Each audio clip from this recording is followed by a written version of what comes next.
One India Tamil நேயர்களுக்கு வணக்கம். திரையுலகம் என்பது எப்போதும் ஒளிவட்டத்தாலும் கைத்தட்டல்களாலும் மட்டுமே நிறைந்தது அல்ல. அந்த வெளிச்சத்திற்கு பின்னால் சொல்ல முடியாத வலியும் கண்ணீரும் கலந்த கதைகளும் ஏராளம் உண்டு. அந்த வரிசையில் இன்று ஒட்டுமொத்த இசை உலகையுமே நிலைக்குலைய செய்திருக்கிறது ஒரு துயர செய்தி. தென்னிந்தியாவின் தேன்குரல் இசைக்குயில் எஸ். ஜானகி அம்மாவின் ஒரே மகன் முரளி கிருஷ்ணா காலமானார் என்ற செய்தி ஒரு தாயின் உலகத்தையே சிதைத்துவிட்டது. பல ஆயிரம் பாடல்கள், தேசிய விருதுகள், கோடிக்கணக்கான ரசிகர்கள் என புகழின் உச்சத்தில் இருந்தாலும் ஜானகி அம்மாவுக்கு வாழ்க்கை என்றால் அது அவர் மகன் மட்டும்தான். தன் வாழ்நாள் முழுவதும் மகனுக்காகவே வாழ்ந்த அந்த தாய்க்கு முதுமையின் வாசலில் நிற்கும் இந்த நேரத்தில் இது தாங்க முடியாத பேரிழப்பு.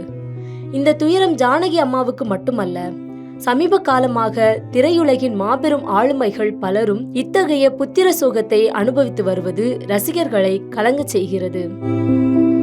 சில காலத்திற்கு முன்புதான் இயக்குனர் பாரதி ராஜா என் உலகம் என்று தான் கொண்டாடிய தன் மகன் மனோஜை இழந்து தவித்தார். அதேபோல் 2024 இசைஞானி இளையராஜா தன் அன்பு மகள் பவதாரணியை பறிகொடுத்தார். வெளியில் இவர்கள் சிரித்தாலும், மேடைகளில் கைத்தட்டல் வாங்கினாலும், வீட்டுக்குள் இருக்கும் அந்த பிள்ளைகளின் வெறுமை இவர்களை நித்தம் நித்தம் கொன்று கொண்டே இருக்கிறது. புகழ், பணம், அந்தஸ்து என எதுவுமே ஒரு பிள்ளையின் இழப்புக்கு ஈடாக முடியாது.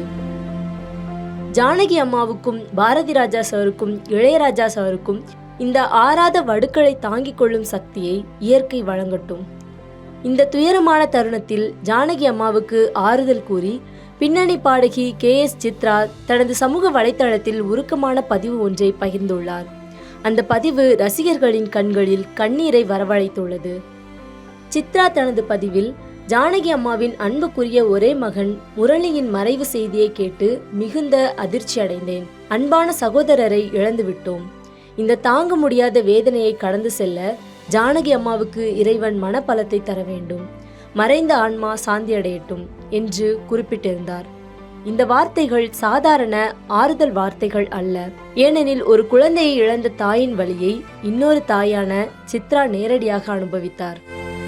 பின்னணி பாடகி KS சித்ரா ஆயிரக்கணக்கான பாடல்களால் ரசிகர்களை மகிழ்வித்தவர். ஆனால் அவரது வாழ்க்கையில் ஏற்பட்ட மிகப்பெரிய துயரம் அவரது ஒரே மகள் நந்தனாவின் இழப்பு. 2011ஆம் ஆண்டு சித்ராவின் மகள் நந்தனா சிறு வயதிலேயே தண்ணீர் தொட்டியில் தவறி விழுந்து உயிரிழந்தார். அந்த சம்பவம் சித்ராவின் வாழ்க்கையை முற்றிலும் உலுக்கியது.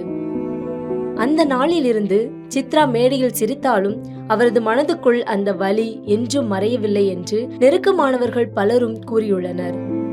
இதயத்தை துளையிட்டு சென்று விட்டாய் என்று சித்ரா தனது மகளுக்காக சமீபத்தில் வெளியிட்ட பதிவு பலரையும் கண்கலங்க செய்தது. ஒரு தாய் தனது குழந்தையை இழப்பது என்பது எந்த காலத்திலும் ஆற்ற முடியாத காயம். அந்த காயத்துடன் வாழும் ஒருத்தர் தான் சித்ரா. அதனால்தான் இன்று ஜானகி அம்மாவின் துயரத்தை அவர் சொற்களால் அல்ல, உணர்வால் புரிந்து கொண்டு ஆறுதல் சொல்லியிருக்கிறார் என்று ரசிகர்கள் கமெண்ட் கொடுத்து இருக்கின்றனர். ஜானகி அம்மாவும் சித்ராவும் இருவரும் இசையால் உலகத்தை மகிழ்வித்தவர்கள். ஆனால் வாழ்க்கை அவர்களுக்கு கொடுத்த சோதனை மிகவும் கொடூரமானது. ஒருவர் தனது கணவரை இழந்து மகனை வாழ்க்கையாக வைத்திருந்த நிலையில் இன்று அந்த மகனையும் இழந்துள்ளார். மற்றொருத்தர் தன் ஒரே மகளை சிறு வயதிலேயே இழந்து அந்த வலியுடன் இன்று வரை வாழ்ந்து வருகிறார். இந்த இரண்டு தாய்களின் கதை சமூக வலைத்தளங்களில் ரசிகர்களை மிகுந்த சோகத்தில் ஆழ்த்தியுள்ளது. கடவுள் ஏன் நல்ல மனசு கொண்டவங்களுக்கே இப்படியான சோதனைகளை தராரு என்று பலர் கேள்வி எழுப்பி வருகின்றனர். Subscribe to One India and never miss an update.